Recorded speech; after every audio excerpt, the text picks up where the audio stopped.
Native Americans or Amerindians, depending on your preference, have often found themselves misrepresented in gaming, to the point where some have even found it offensive. This is a common reoccurrence when it comes to Native American involvement in mainstream media. However, there are exceptions. Killer Instinct's third installation into the series seems to try to break this trend in the style, stories, and even the music of specific characters. I'm of course referring to the addition and rework of Thunder. Before we can understand how he has made a change for Native American representation in gaming, we need to discuss the cliches that haunt characters of this type. The most common bit of information, at least for those of us that live in the Americas can grasp, is that Native Americans were one with nature. The severity of this reality has been greatly exaggerated throughout our history since the first European contact with the New World. It's true that Native American spiritual aspects consisted of many bonds with nature, such as spirit animals or nature itself having a soul just as its human counterpart does, but many mediums of entertainment tend to focus on this aspect alone. Let's put it this way. Many Americans believe in democracy. This does not mean that it is the only feature of American behavior or character. I believe that we as the foreigner only utilize this aspect of Native Americans because we clearly do not know of their heritage or fully understand it.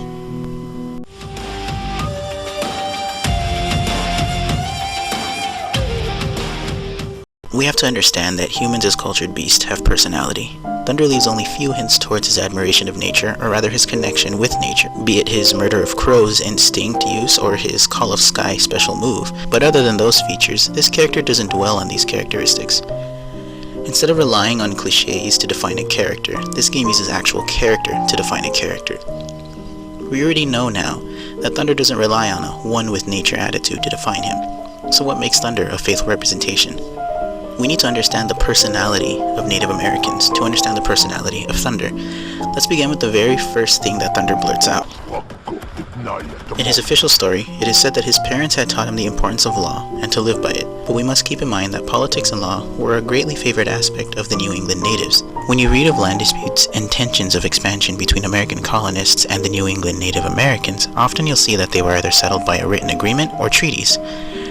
The political nature of the New England Native Americans reflects their careful actions that were taken with American expansionism and conflicts. In the case of Thunder, it reflects his duty, or rather responsibility, to find his brother, and if dead, have him buried in their native land. This tradition is rather unheard of or glossed over when studying the culture of Native Americans.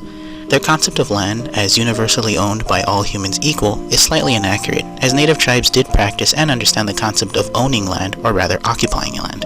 With this being said, it was a tradition, or rather a duty of honor, to have family members buried in their lands that they were born and raised on, land they occupied. Speaking of Thunder blurting out statements, what else is there to notice about this? How about for the fact that he doesn't speak in that famous New England Native American accent? No, instead he speaks the native tongue. Although I'm sure he isn't the first Native American character in gaming to speak these languages, it's still not necessarily a common feature amongst these type of characters, and the developers of Killer Instinct were clearly not fucking around when it came to implementing small details such as these.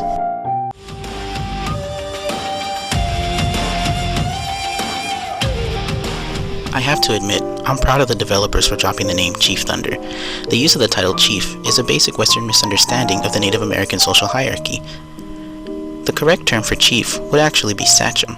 If the title was granted to you, it implied that you were the wisest of the group, and that you were the one that determined decisions for the rest of your group. However, judging by the amount of feathers that Thunder is wearing, I believe he may not exactly be a Sachem overall. I may be wrong about this, but a typical Sachem headdress usually has more feathers, at least from what I've seen. I can determine that he may be a well-trained and experienced member of his origin. I had recently read in an article that Microsoft had actually called in modern Native Americans to design his look to be as faithful to its origin as it could be, and it definitely shows. The braided hair, turquoise necklace, and heavy paint imply that he is currently out on a mission or to fulfill a responsibility. However, his feathers being placed in a downward position imply that he's not looking for war or conflict on this journey. He's just simply looking for his brother.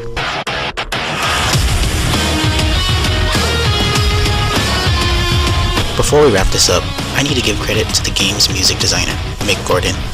Not only do the looks and stories of Killer Instinct's cast fully represent the historical origin of their influence, Mick Gordon has gone the extra mile in sound design to assure that their musical themes do the same.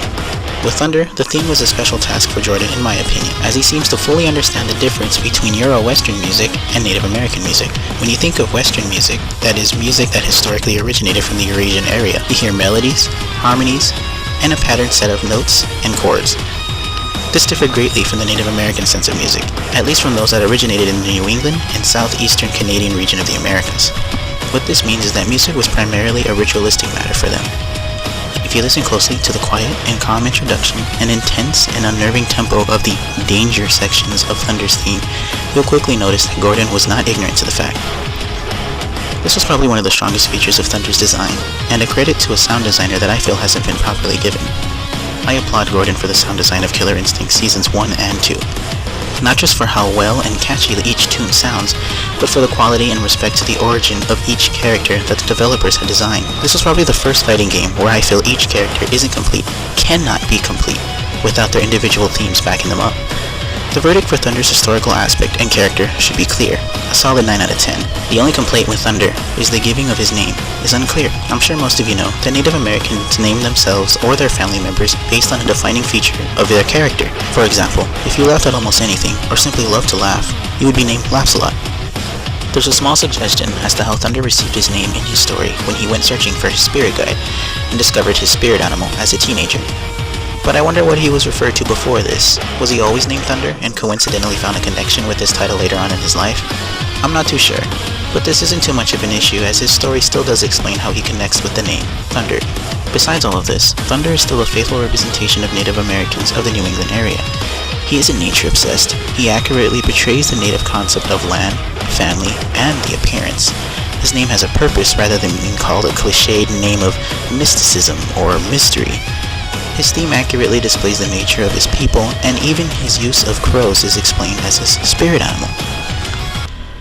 Has Thunder's representation changed the image of Native Americans in the media or in gaming? Is this the start of a new age of gaming for Native Americans? Well, if you join me next time, you might just find out.